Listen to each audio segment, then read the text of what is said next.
ایسی حالت میں ازواج مطہرات سے ملتے جلتے تھے, ان کے پاس جاتے تھے, کھاتے پیتے تھے وغیرہ وغیرہ.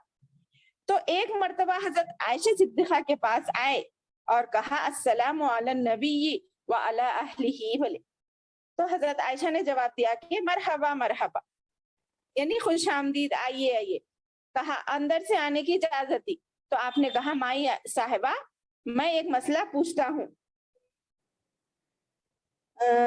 لیکن شرم معلوم ہوتی ہے. تو نہیں, اللہ کے رسول نے آئے, حضرت مسروق آئے, سوری حضرت مسروق ایک صحابی ہے, وہ حضرت عائشہ کے پاس آئے اور کہا السلام علی النبی وعلی اہلہ ولی. تو حضرت عائشہ نے جواب دیا مرحبا مرحبا. کہا اندر آنے کی اجازت مانگی. تو آپ نے کہا آئیے, ایک مسئلہ پوچھتا ہوں مگر مجھے شرم آتی ہے. دیکھیے یہاں پہ ایک بات کیا ہے, کسی کے گھر میں گئے تو بھی اجازت لے کے جانا. یہ مسئلہ معلوم ہو رہا نا, ہمیں ایسے ہی سکھایا جاتا تھا. جب کوئی حدیث بیان کی جاتی تو اس کی فرسٹ الفاظ سے لے کے آخری الفاظ تک غور کرتے تھے اور اس سے مسئلے مسائل نکالتے تھے صحابہ. چھوٹی چھوٹی باتوں کو سلام کرنا ایک معلوم ہوا. دیکھیے آپ بھی غور کر سکتے. ایک مسئلہ تو یہ معلوم ہوا کہ جب کسی کے گھر میں جائیں تو آنے والا سلام کرے, ٹھیک ہے. دوسرا مسئلہ یہ معلوم ہوا اجازت لے کے جائے. اور تیسری بات یہ کوئی مسئلہ مسائل پوچھ بھی سکتے ہیں.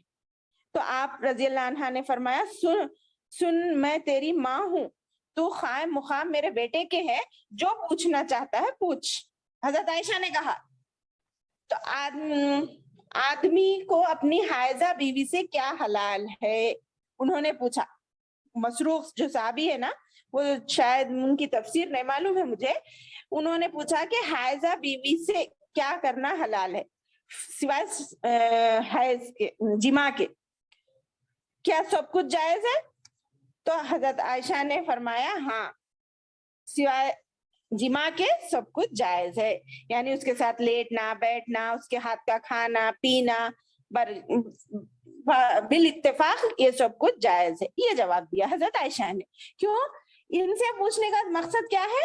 میں نے کہا تھا ہم جیسے سیرت امہات المومنین میں بھی سن رہے ہیں کہ سیرت امہات المومنین نے ہمیں دین کے بہت سے مسئلے مسائل کی وضاحت کی, جو پرسنل اللہ کے رسول کے ساتھ گزرتے تھے, اس کا تذکرہ ہمیں صحابہ سے نہیں ملتا بلکہ امہات المومنین سے ہی ہمیں رہنمائی ملتی ہے.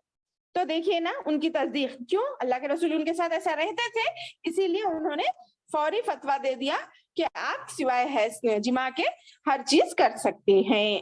ٹھیک ہے, الحمدللہ. اور آپ حضرت عائشہ سے منقول ہے کہ میں نبی کریم صلی اللہ علیہ وسلم کا سر دھویا کرتی تھی, آپ میری گود میں ٹیک لگا کر لیٹ کر بھی قرآن شریف کی تلاوت فرماتے تھے, حالانکہ میں حیض میں ہوتی تھی. دیکھ رہے کتنی ہمارے پاس غلط فہمیاں ہیں. جانی ماز کو بھی ہاتھ نہیں لگاتے اگر کوئی ہے, اپنے پرانے دادی نانی بولے تو, اگر کوئی حیض میں ہے. ویسا تو نہیں کرتے یہود و نصارہ کے جیسا, مگر جانی ماز نہیں چھینا وغیرہ بولتے, ویسی بات نہیں ہے. اللہ کے رسول نے ایک مرتبہ خود حضرت عائشہ سے کہا وہ جانی ماز پکڑا دو, تو انہوں نے کہا میں حیض سے ہوں, میں کیسا چھوں؟ ارے تمہارا حیض تمہارے ہاتھ میں ہے کیا پوچھے. دوسری حدیث ہے یہ. تو اس سے معلوم ہوتا ہے حیض ایک گندگی ہے, الگ ہے, وہ انسانی فطرت میں داخل ہے, مگر اس سے تمہیں یہ کام حرام نہیں ہوتے جیسا یہود و نصارہ کرتے تھے. ٹھیک ہے, الحمدللہ. اللہ حتیٰ کہ یہ بھی حدیث آتی ہے میرے حیض کے شروع دنوں میں بھی آن حضرت صلی اللہ علیہ وسلم میرے ساتھ ایک ہی لحاف میں سویا کرتے تھے. اللہ ہماری مدد فرمائے اور ہمیں دین کے بارے میں صحیح صحیح معلومات حاصل کرنے والا بنا. ٹھیک ہے, آگے چلتے ہیں. وَلَا تَقْرَبُوهُنَّ حَتَّى يَطْهُرْنَ, یعنی کب تک ہے یہ پابندیاں؟ جب تک کہ وہ پاک نہ ہو جائے, خون آنا بند نہ ہو جائے. جب بند ہو جائے فَإِذَا تَطَهَّرْنَ, پھر سے بول رہے ہیں, دیکھو تم آ سکتے بولے, مگر یہاں پر ایک بات پوائنٹ کی ہے, جیسے ہی خون بند ہو جائے حلال نہیں ہوتی یہاں تک کہ وہ نہا نہ لے. میں یہ واضح کر دینا چاہتی ہوں, پاکی کب حاصل ہوگی؟ جبکہ وہ عورت پوری طرح نہا کر نیت اپنی درست کر لے. پاک ہونے کی نیت کرنا, کوئی دعا نہیں ہے اس میں, پاکی ہونے کی، حیض کی، جنابت کی وغیرہ دعا نہیں سکھائی، بلکہ صرف اللہ کے رسول حضرت عائشہ نے دل میں پاکی کی نیت کر کے نہانے کا حکم دیا ہے. نہانے کے بعد عورت پاک ہوتی ہے، اس کے بعد وہ پابندیاں اس پر ختم ہوتی ہیں جو حیض کی حالت میں اس پر تھی. اس کے بعد وہ نماز وغیرہ سب سٹارٹ کر سکتی ہے. ٹھیک ہے، یہ لفظ یاد رکھیں، کیونکہ اللہ نے کہا جب وہ خوب پاک ہو جائیں تم آؤ ان کے پاس، جیسا کہ اللہ نے حکم دیا ہے، غلط طریقے سے بھی نہیں. جو آج کل اللہ نعوذ باللہ بچائے، اللہ ہم سب کو غلط جو دنیا میں رواج نکل رہے ہیں، اللہ حفاظت فرمائے، ان طریقے سے نہیں بلکہ حلال طریقے سے. مرد کے لیے بھی اپنی بیوی کے پاس آنا جائز طریقے سے، جو کہ حدیث میں منقول ہے، آپ اپنی پرسنل طور پر پڑھ کر جان سکتے ہیں. کیونکہ اللہ یہ تمام پاکی کا اصول بتانے کا مقصد اللہ کا مسلمانوں کو خوب پاک کرنا اور خوب ان کی اب تک ہونے والی غلطیوں کو توبہ قبول کرنا ہے. یعنی یہ بات معلوم ہونے سے پہلے ہم سے کچھ غلطیاں ہو گئی، حیض میں، شادی شدہ زندگی میں کچھ غلطیاں ہو گئی ہیں، تو یہاں اللہ نے واضح کر دیا کہ توبہ کر لو. اب جب تمہیں معلوم ہو گیا کیا صحیح ہے کیا غلط، تم توبہ کر لو، اب تک کی پرانی غلطیوں کے بارے میں اللہ سے گڑ گڑا کے معافی مانگو، اور اب تم آگے سے وہ پابندیوں میں عمل کرو جو بتائی گئی ہے. کیونکہ اللہ خوب پاک صاف رہنے والے اور خوب توبہ کرنے والے کو دوست بنا لیتا ہے. اور اس کی خوشی کا کیا ٹھکانہ، جس کا دوست اس کا رب ہو. الحمدللہ اللہ ہمیں بھی اپنا دوست بنائے. اور ہم نے سمجھ گیا کہ تطہرنا سے مراد غسل ہے. ٹھیک ہے، الحمدللہ. چلیے اب آگے بڑھتے ہیں. نساؤکم حرث لکم فأتوا حرثکم انا شئتم وقدموا لانفسکم واتقوا اللہ واعلموا انکم ملاقوہ وبشر المؤمنین. اور ترجمہ دیکھیے، نساؤکم عورتیں تمہاری، حرثن کھیتی ہے، لکم تمہارے لیے، یعنی کھیتی کے مانند ہے.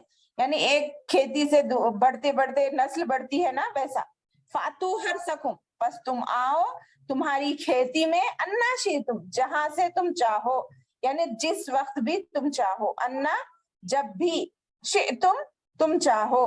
وقدموا اور آگے بھیجو، لانفسکم اپنے لیے، واتقوا اللہ اور ڈرو اللہ سے، وعلموا اور جان لو، انکم کہ تم بے شک، ملاقو اس سے ملنے والے ہو.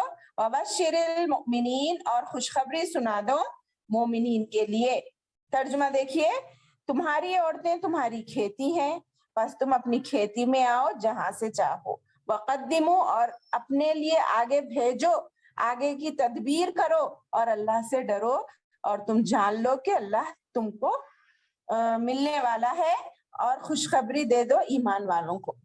اس بات سے آپ نے کیا سمجھا؟ دیکھیے اس آیت میں اللہ تعالی ہمیں بتا رہے ہیں، ایک منٹ،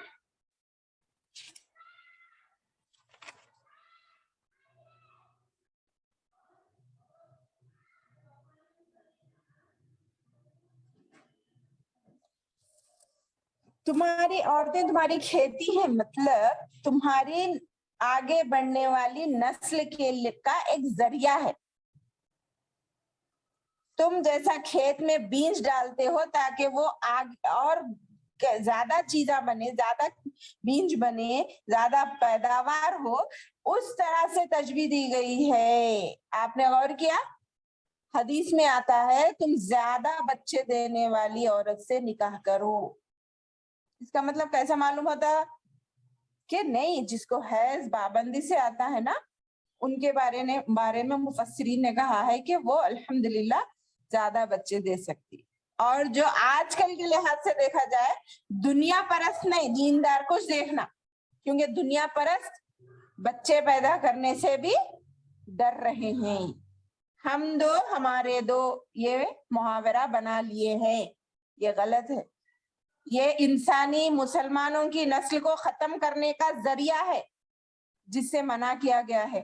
نکاح کا مقصد ہے اس آیت میں, کھیتی سے تشبیہ دی گئی. دیکھیے حالانکہ کھیت میں تو ہزاروں لاکھوں چیزیں پیداوار ہوتی, مگر ایک عورت اور مرد کے ملاپ کو آپ سائنس کے طرف سے بھی جانے تو آپ جان سکتے ہیں کہ ایک بار میں کئی لاکھوں وغیرہ نکلتے ہیں. مجھے صحیح بتانا نہیں آ رہا ہے مگر آپ سمجھ سکتے. تو کھیتی سے تشبیہ دینے کا مطلب بچے ہونے والی عورت, یعنی ایسی تربیت کرو اپنے بچیوں کو, گھر والوں کو, کہ وہ بچے پیدا کرنے سے نہ ڈرے بلکہ اس کو ایک ثواب سمجھے, ایک اللہ سے قرب ہونے کا ذریعہ سمجھے. اور تم بھی صرف خواہش پوری کر کے مزے لے لے کے ہٹنا نہیں ہے, بلکہ وَقَدِّمُوا لِأَنفُسِكُمْ بول رہے آدمی کو یہاں پر. کیا مانے, تم آگے بھیجو, یعنی تمہاری نسل آگے بڑھے تاکہ مسلمانوں کی میجورٹی بڑھے. یہ مقصد ہے اللہ تعالیٰ. اور ہم اس مقصد کو بھول گئے, ابھی نہیں پلان کرے. ہم بول رہے آج کل اللہ حفاظت فرمائے ہو بولنے والوں کو, کیسا جی قدرت کے کاموں میں کیسا اپنی طرف سے پلان کرتے, سوچو آپ لوگ کیسا ہے اپنی طرف سے بچے ہونے کا ہے جی. آج کل اتنی تباہی آ گئی ہے, یہی بول رہی میں, تقریباً چیزیں ہم نہیں جانتے کہ ایسے ایسے انجیکشنز آ گئے, ایسے ایسے پریکاشنز آ گئے جس کی وجہ سے بچوں کو روک دیا جا رہا ہے. ہم اپنی مرضی سے پیدا کرتے بول رہے, اور اس میں 70 سے 80% لوگ محروم ہو جا رہے. یہ بات کو نہیں دیکھ رہے, مگر آج کل کتنے انفرٹیلٹی کے پرابلمز پیدا ہو رہے ہیں, کتنے لوگ محروم ہو جا رہے ہیں اولاد سے. تم اللہ کے قانون کو اپنی دخل اندازی سے روک رہے نا, چلو تمہارا کو دیتا ہی نہیں اللہ بول کے روک لے رہا. جب پچھتا رہے, جب ایک عمر گزر گئے بعد رو رہے ہیں, گڑ گڑا رہے ہیں, کتنے ڈاکٹروں کا نہیں پھر رہے ہیں, مگر نہیں ہو سک رہے بچے. کیا یہ بس نہیں ہے ہمارا کو تجربہ؟ ہم اللہ کے کسی بھی حکم میں ہو, کسی بھی عمل میں ہو, ہم اپنی دخل اندازی نہیں کر سکتے. ماں ہم اپنے بچوں کو سمجھانا یہ چیزیں. ہم بہت ایجوکیٹڈ ہو گئے, فلی ایجوکیٹڈ لوگ کیا ماننا ہے, نہیں نہیں نہیں, ہم اپنے حساب سے پیدا کرتے بچوں کو بول کے, اور بعد میں روتے. اور اللہ یہاں بول رہی نساؤکم حرث لکم, عورتیں تمہارے لیے کھیتی کے مانند ہیں. تم کھیت میں جیسا بیج ڈال کے ایک بیج سے کئی لاکھ بیج پیداتے ہیں, ویسا تم اپنی عورتوں سے اپنے لیے اولاد پسند کرو. ان کا کھانا پینا نہیں, اب بولتے یہاں پہ نہیں, ان کو کھلانا پلانا, ان کی اچھی دیکھ بھال کیسا کرنا. ارے تم پابند تو ہو جی, دین سے بڑھ کے تمہارے پاس بہترین تربیت کہاں ملتی. تم 5 وقت نمازی بنو, بچوں کو نمازی بناؤ, اللہ پر بھروسہ کرنا خود کرو, دوسرے بچوں کو سکھاؤ, پھر اللہ کیسا رزق دیتا. اور آپ جانتے ہیں اللہ کے رسول نے مسلمانوں کے لیے رزق کے لیے زیادہ دعا نہیں کی. کیوں؟ رزق تو لا محالہ انسان کے آخری دانہ بھی وہ کھائے بغیر نہیں جاتا کرتے. رزق تو اس کے لیے آتا ہی آتا ہے, جیسا موت آتی ہے, موت انسان کے پیچھے ڈھونڈ لے تو پھرتی نا, ویسے ہی رزق بھی آتا کرتے. ایک دانہ بھی اگر اس کا رہا, ایک گھنٹ بھی, آخر جان نہیں نکلتی رہتی. دیکھو کبھی سنے ہوں گے آپ, آخری ایک گھنٹ پینے کے بعد نکلی بولتے, تو وہ گھنٹ تھا ان کی زندگی میں. آپ پابندیاں تو عمل کرو, آپ پیدا کریں گے چھوڑ دیں گے, ان کی تربیت نہیں کریں گے تو وہ آوارہ نکلیں گے. پھر آپ اپنے آپ کو ایک اہمیت دو. آپ کو اللہ نے مکلف بنایا ہے کہ آپ کی زندگی سے, آپ کی نسل سے کچھ انسان نکلے جو آپ کی تربیت میں رہ کر دین کے داعی بنے. اگر ایسا ہمارے پہلے کے لوگ سوچتے ہوتے تو آج تو ہماری مسلمانوں کی تعداد رہتی. وہ بیچارے نادان تھے, پتہ نہیں. آج کس کو تو بھی سننے میں آ رہا 6 بچے 7 بچے, 6 بچے بولتے پریشان ہو جا رہے ہیں آج کل. اور ہمارے باپ دادا 10 12 15 بچے بھی پیدا کرے. کیوں؟ مسلمانوں کی نسل آگے بڑھنے کے لیے. اور جہاں تک وہ بھلائی تھی, محبت تھی, سادگی تھی, سچائی تھی, ان لوگوں نے تربیت کی, اس میں وہ کامیاب ہوئے. آج ہے ویسی تربیت؟ ہماری کمی کو دنیا پہ ڈال دیتے. ارے ان کے پڑھے کتنے مہنگے ہو گئے, ارے ان کے تجربے, ارے تمہاری نیت ہی نہیں ہے شروع سے تو تم کو آگے کہاں ملی نا. تربیت کرنے کا موقع, ان کو ایجوکیٹڈ بنانے کا موقع, تم پورا بھروسہ تو کرو اللہ پہ اور جان لو واتقوا اللہ. یہ جو اگر تم صرف اپنی خواہشات پوری کر کے تم ایسا کھیل تماشا بنا لو گے ایک زندگی, شادی شدہ زندگی کو, تو تم اللہ سے ڈرنا چاہیے. واتقوا اللہ. دیکھیے فوری اللہ نے ڈرنے کا حکم دیا ہے. اگر تمہاری نیتیں ایسی ہیں تو اللہ سے ڈرو, اللہ تمہاری نیتوں کو جانتا ہے, اور جان لو اللہ سے تم ملنے والے ہو. یہ بھی اللہ کا ایک یقینی حکم ہے کہ آخرت میں نیک لوگوں کے لیے اللہ کا دیدار ہونا چاہیے. تم کو اللہ کے دیدار کے تم خواہش مند ہو, منتظر ہو, تو دنیا میں اپنی خواہشات کو لمٹس میں رکھو, اللہ سے ڈرتے ہوئے زندگی گزارو, تو تمہیں ضرور اللہ سے ملاقات ہوگی. وبشر المؤمنین, اور مومنین کے لیے خوشخبری دے دو. کئی کی خوشخبری اللہ سے ملاقات کی. پوری جنت کے تمام درجے مل گئے, بات بھی ایک کمی محسوس ہوتی, اور وہ کمی سوائے اللہ کے دیدار سے ہی پوری ہوتی, اس کے علاوہ کسی سے نہیں. تو یہ خوشخبری کافی نہیں ہے؟ اولاد کی تربیت ہے اس میں. اولاد کو ہم ایک کھلونا بنا لیں, ان کو صحیح اللہ پہ یقین نہیں دلا رہے, کیونکہ ہم خود نہیں کرتے نا, ان کی تربیت کا لحاظ نہیں رکھ رہے.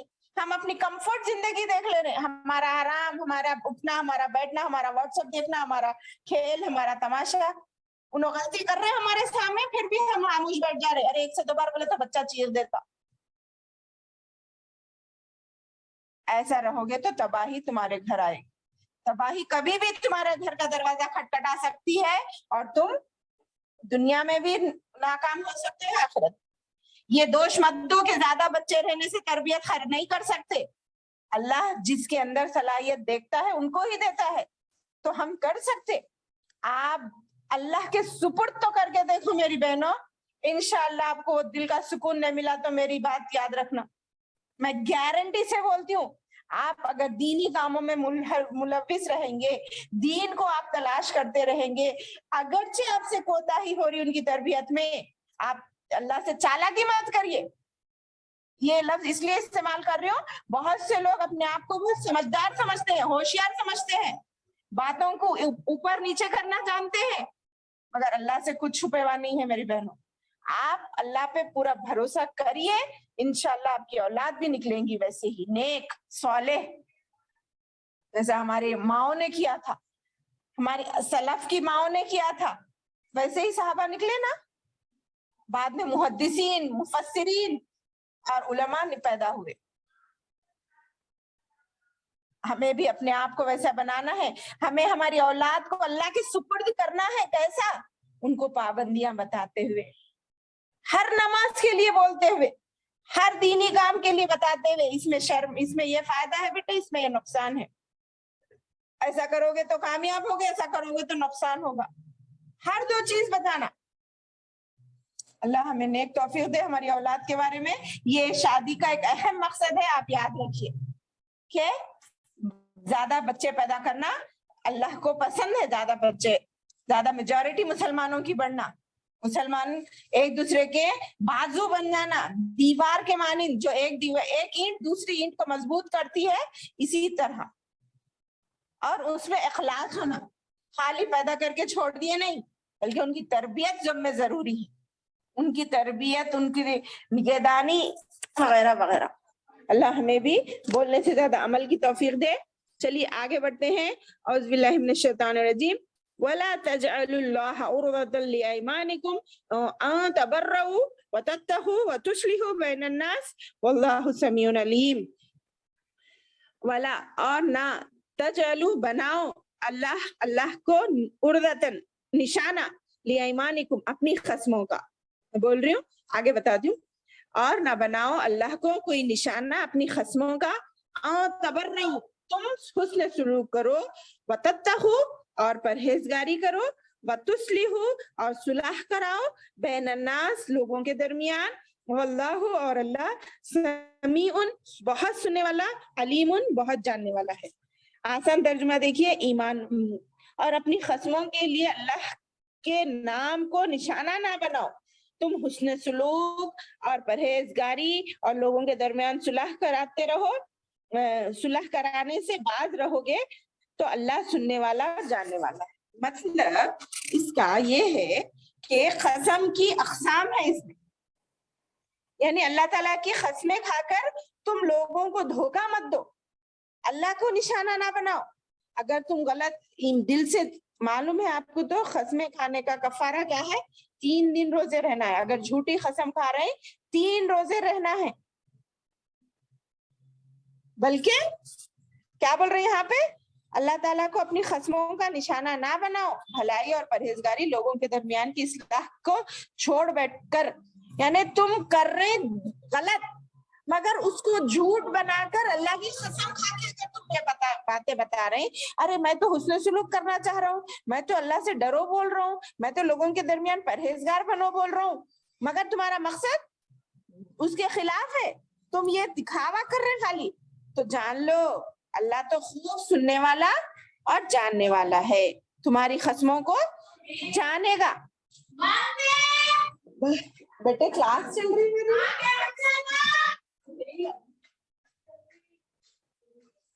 اعوذ باللہ من الشیطان الرجیم. اس میں قسم کی اقسام اور ان کی تفصیل بتائی گئی ہے، وہ سنیے. اللہ تعالیٰ فرماتا ہے کہ نیکی اور صلح رحمی کے چھوڑنے کے لیے، نیکی اور صلح رحمی کے چھوڑنے کے لیے اللہ کی قسموں کو نشانہ نہ بناؤ.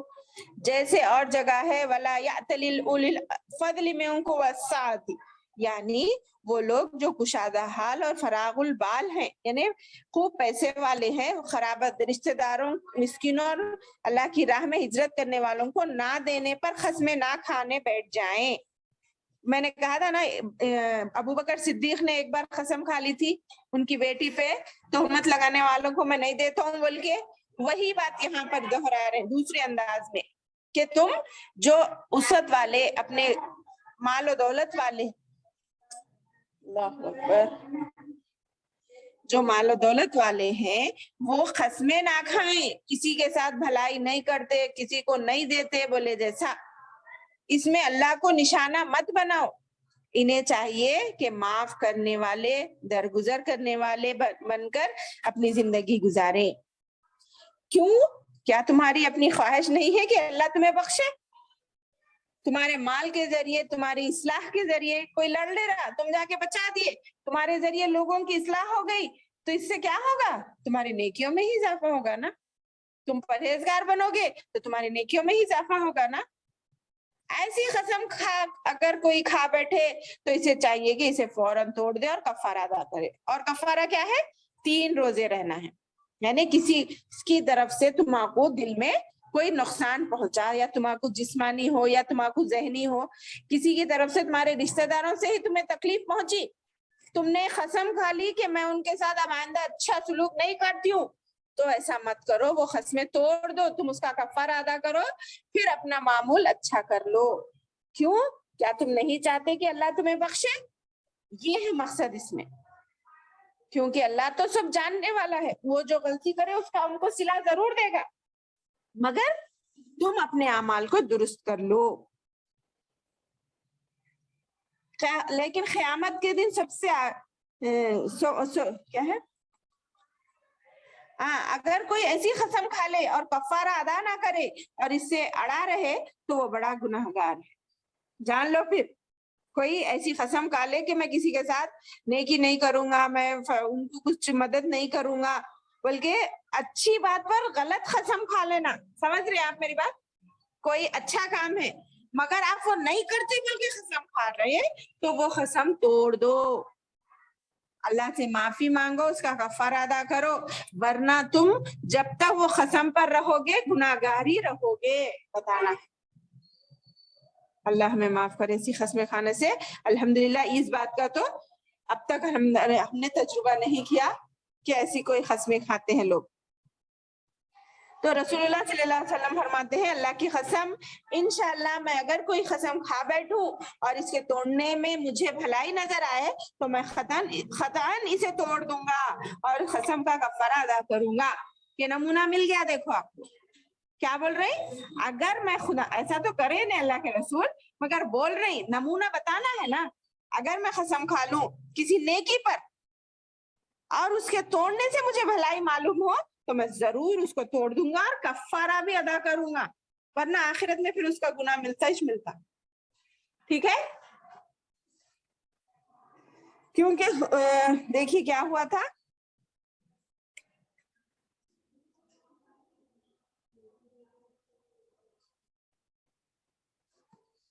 ایک مرتبہ حضرت عبد الرحمن بن سمرہ سے فرماتے ہیں اے عبد الرحمن سرداری امارات اور امامت کی طلب نہ کر, اگر بغیر مانگے تو دے دیا جائے تو اللہ کی جانب سے تیری مدد کی جائے گی, اور اگر تو نے آپ مانگ کر لی تو تجھے اس کی طرف سونپ دیا جائے گا. تو اگر کوئی قسم کھا لے اور اس کے خلاف میں بھلائی دیکھے تو اپنی قسم کا کفارہ دے دے اور اس نیک کام کو کر لے. یعنی سمجھ میں آ گیا ہوگا میرے خیال سے کہ ہمیں بھلائی کے خلاف قسمیں نہیں کھانا ہے. حالانکہ ہم بولتے ہم ڈر رہے ہیں اللہ سے, ہم اصلاح کرنا چاہ رہے ہیں لوگوں میں, بلکہ مگر اس کے خلاف اگر ہمارا عمل ہے, اگر ہم نے قسم کھا لی ہے تو فوراً قسم توڑ دیں اور اللہ سے معافی مانگے اور اپنے عمل کو درست کر لے, اور اللہ تمہارے اس بات کو سننے والا بھی ہے اور جانتا بھی ہے تم کہاں تک سچے ہو. ٹھیک ہے, اللہ ہماری مدد کرے. آگے بڑھتے ہیں. لا یؤاخذکم اللہ باللغو فی ایمانکم ولکن یؤاخذکم بما کسبت قلوبکم واللہ غفور حلیم. کیا بول رہے ہیں یہاں پہ بھی وہی قسم کا آگے ہے. دیکھیے لا یؤاخذکم نہیں پکڑتا تمہیں اللہ باللغوی لغو بیہودہ باتوں میں فی ایمانکم تمہاری قسمیں میں. آگے بولتی ہوں ولیکن اور لیکن یؤاخذکم وہ پکڑتا ہے تمہیں بما کسبت اس پر جو کمایا تمہارے دلوں نے, یعنی جس بات پر ارادہ کیا تمہارے دلوں نے, پکی قسم بولے جیسا. واللہ غفور حلیم اور اللہ بہت زیادہ بخشنے والا بردبار ہے. آسان ترجمہ دیکھیے, اللہ تعالیٰ تمہیں تمہاری ان قسموں پر نہ پکڑے گا جو پختہ نہ ہو. صرف تھوڑے بچے بولتے دیکھو آج کل تھوڑے بنا لی اپنا بات ایسا کرنے کا, کیا بولتے تکیہ کلام, اللہ کی قسم ایسا نہیں کری, اللہ کی قسم وہ, اللہ کی قسم یہ, فرا فرا فرا. حالانکہ اللہ کی قسم کے علاوہ کسی اور کی قسم کھانا جائز نہیں ہے, مگر ایسا بات بات پر قسمیں کھانے والوں کو تو رکنا ہی ہے, مگر جس میں ارادہ نہ ہو وہ قسموں کو اللہ نہیں پکڑتا. مگر جن باتوں میں ہاں اس کی پکڑ اس چیز پر ہے جو تمہارے دلوں کا فعل ہے, یعنی تمہارے دل میں تم ارادہ کر کے قسم کھائے تو پھر پکڑے گا. ایسی قسموں پر تمہیں کفارہ ادا کرنا ضروری ہے. ٹھیک ہے, اس لیے بات بات پر قسم ہی نہیں کھانا, بلکہ اپنے آپ کو ایسا بنانا کہ ہم ہمیشہ سچوں میں شمار ہوں. قسم کھانے کی نوبت ہی نہ آئے. چھوٹی چھوٹی گھریلو باتیں ہو یا بچوں کے ساتھ ہو, کسی کے ساتھ بھی معاملہ ہمارا ایسا ہو کہ ہماری زبان سے صرف سچ ہی نکلے اور ہمارا شمار سچوں میں ہو, جھوٹوں میں نہ ہو, تو اللہ تعالیٰ بھی ہمیں سچا ہی قرار دے گا. ہمیں قسم کی یہ نوبت لینے کی نوبت ہی نہیں آئے گی. تو یاد رکھیں اللہ غفور ہے, بخشنے والا ہے, حلیم ہے, بردبار بھی ہے بہت زیادہ. اس کے بعد دیکھیے للذین یؤلون من نسائہم تربص اربعۃ اشہر فإن فاؤوا فإن اللہ غفور رحیم. للذین ان لوگوں کے لیے یؤلون جو قسم کھاتے ہیں, یا قسم کا دوسرا لفظ آیا, دیکھو اقسموا نہیں آیا بلکہ یؤلون مانے جو قسمیں کھا لے, ایلا کر لے. اس کے معنی میں بتاتی ہوں کیا ہے وہ. من نسائہم اپنی عورتوں سے, تربصوا تو وہ انتظار کریں, ارباتی 4 اشہر مہینے, فإن فاؤوا اگر وہ فاؤ رجوع کر لے یعنی واپس پلٹ جائیں, فإن اللہ غفور رحیم تو جان لو اللہ بہت بخشنے والا رحیم ہے. اس کے معنی کیا ہے دیکھیے, جو لوگ اپنی بیویوں سے قسمیں کھائیں ان کے لیے 4 مہینے کی مدت ہے, بس اگر وہ لوٹ آئیں تو اللہ تعالیٰ بھی بخشنے والا مہربان ہے. کیا مانے ایلا, ایلا کا حکم دیا گیا ہے. ایلا کسے کہتے ہیں؟ سنیے, یہ الگ ہی خاص قسم کی قسم ہے جو شوہر بیوی کے درمیان ہوتی ہے. ایلا اس قسم کو کہتے ہیں اگر کوئی شخص اپنی بیوی سے جمع کرنے سے رک جا, نہیں کرتا ہوں بلکہ قسم کھا لے, مجامعت نہ کرنے کی ایک مدت تک کے لیے قسم کھا لے. سمجھ رہے؟ اگر کوئی شخص اپنی بیوی سے مجامعت نہ کرنے کی ایک مدت تک کے لیے قسم کھا لے تو 2 صورتیں ہیں, یا تو وہ مدت 4 مہینے سے کم ہوگی یا زیادہ ہوگی. اگر کم ہو تو مدت پوری کرے اور اس درمیان میں عورتوں بھی صبر کرے, اس سے مطالبہ اور سوال نہیں کر سکتی. پھر میاں بیوی آپس میں ملے جھلے, جیسے کہ صحیح بخاری و مسلم کی حدیث میں ہے کہ نبی کریم صلی اللہ علیہ وسلم نے 1 ماہ کے لیے قسم کھا لی تھی اور 29 دن پورے الگ رہے, اور فرمایا مہینہ 29 دن کا بھی ہوتا ہے. یہ ایک لمبا قصہ ہے, انشاءاللہ میں آگے اس کے بارے میں طلاق کا بھی قصہ آ رہا ہے تو میں اس کو نیکسٹ کلاس میں کمپلیٹ کروں گی, اور ہو سکتا ہے میری یہ جمعے کے دن کلاس بھی نہ ہو کیونکہ مجھے ایک چھوٹے سے ایگزام کی تیاری بھی ہے, تو میں معذرت چاہتی ہوں. میں آگے اس کی تفصیل آپ لوگوں کو نیکسٹ منگل کے دن انشاءاللہ سمجھاؤں گی. جب تک آپ یہ پرانی باتوں کو یاد رکھیں, اللہ ہماری مدد فرمائے. کیا ہے آیت نمبر 225 تک ہم آج کمپلیٹ کرے, سمجھیے. اللہ جو بھی سنے ہیں اس پر عمل کرنے والے بنائے. آمین ثم آمین. وآخر الدعوانا ان الحمدللہ رب العالمین. ربنا تقبل منا انک انت السمیع العلیم وتب علینا انک انت التواب الرحیم. السلام علیکم ورحمۃ اللہ وبرکاتہ.